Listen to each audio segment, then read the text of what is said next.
Anong ganap sa mundo ng showbiz? May panibagong dance challenge si Kapuso primetime queen Marian Rivera. Sa kanyang latest TikTok dance video, sinayaw ni Marian ang Shakalaka.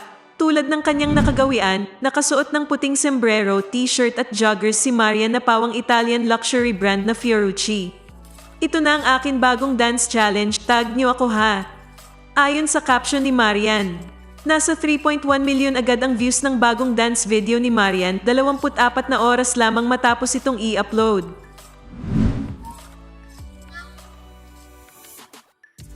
Shawty, you so fine, you blow my mind. Turn around now, let me see it from behind. Now let's go. Shakalaka, shakalaka, shakalaka, laka. Shakalaka, shakalaka, shakalaka, laka.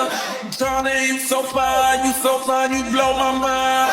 Turn around now, let me see it from behind. Now let's go. Shakalaka, shakalaka, shakalaka, laka. Shakalaka, shakalaka, shakalaka, laka.